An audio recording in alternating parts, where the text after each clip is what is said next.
안녕하세요. 사건사고와 보험 이야기를 다루는 채널 사건사고TV 김지윤입니다. 골절사고 당하신 분들께서는 이 영상 꼭 끝까지 봐주시고요. 혹시나 주변에 골절사고 당하신 분들이 계시면 영상 공유도 부탁드리겠습니다. 그분께 아주 큰 도움이 될 수 있거든요. 제가 앞으로 이 머리부터 발끝까지 모든 골절사고에 대해 가지고 수백만 원, 수천만 원 받을 수 있는 이런 숨어있는 보험금에 대해서 앞으로 영상 계속 올릴 거니까요. 관심 있으신 분들은 구독, 알림 설정 하셔가지고 계속 시청해 주시기 바랍니다.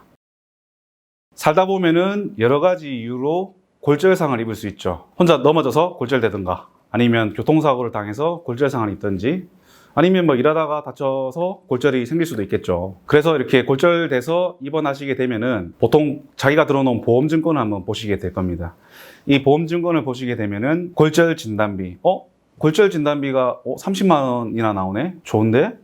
그리고 뭐 입원 일당 하루에 3만 원. 그래서 30일 입원했으면 30일치 90만 원. 그리고 골절됐으니까 골절 진단비 30만 원. 해서 총 120만 원을 받을 수 있겠구나. 이렇게 말이죠. 근데 이렇게 골절 사고에 있어가지고 수백만 원, 수천만 원을 더 받을 수 있는 경우가 굉장히 많이 있습니다. 예를 들어 볼까요?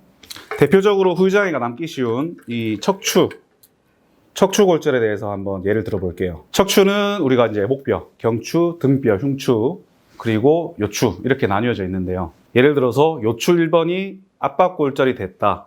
그렇게 해가지고 뚜렷한 장애가 남게 되었다고 칩시다. 그리고 내가 후유장애 보험금을 3억 원을 들어놨다고 가정을 해볼게요.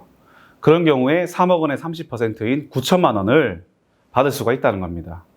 바로 이 후유장애 보험금이 숨어있는 보험금인데요. 왜 못 받고 계실까요? 크게 세 가지 이유가 있습니다. 첫 번째 이유는요, 몰라서 청구를 못한다입니다. 보험증권을 보시면은 골절 진단비, 화상 진단비, 암 진단비 이런 담보들이 있죠. 누가 봐도 명백하게 뜻을 알 수가 있습니다. 골절 진단을 받았으니까 골절 진단비를 받고, 화상 입었으니까 화상 진단비를 받고, 또 암 진단을 받았기 때문에 암 진단비를 받을 수 있겠다. 그죠? 누구나 알 수 있는 부분이죠. 하지만 이 후유장애라는 담보는요, 생각보다 많은 보험에 특약이나 주계약으로 들어 있습니다. 특히 손해보험 같은 경우에는 이 상해 후유장애 담보가 주계약으로 많이 들어가 있고요. 생명보험 같은 경우에도 뭐 재장애 급여금 이런 식으로 특약으로 많이 들어가 있습니다.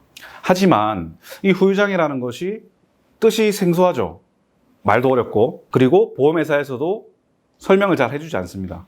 이렇게 모르시기 때문에 아예 청구조차 안 하고 있는 거죠. 이게 첫 번째 이유고요. 그 다음 두 번째 이유.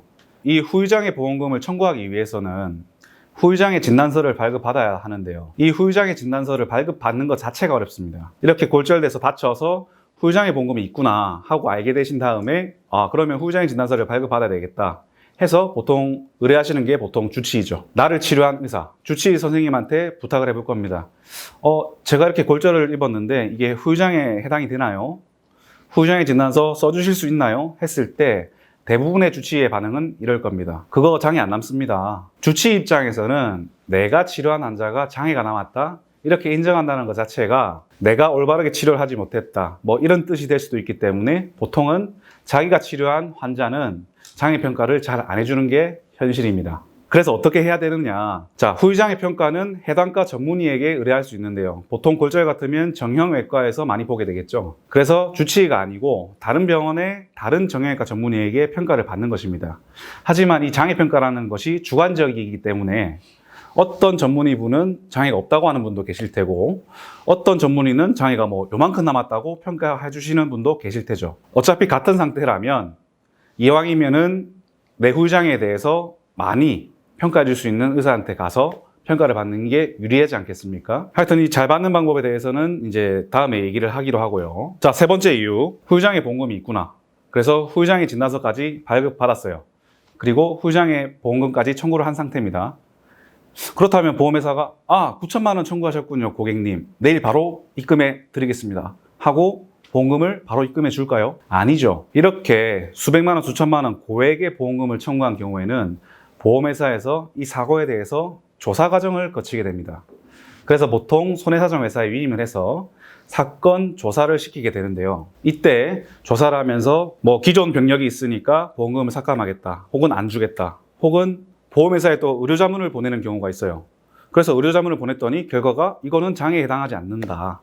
이렇게 해가지고 보험금을 안 주는 경우가 굉장히 많습니다. 자, 보험회사 얼마나 수많은 인력과 수많은 경험을 가지고 있겠어요. 그런데 전문적인 지식 없는 개인이 어떻게 대등한 위치에서 보험회사랑 싸울 수가 있겠어요. 그래서 전문가의 도움이 필요하다는 겁니다. 전문가가 누구예요? 바로 저죠.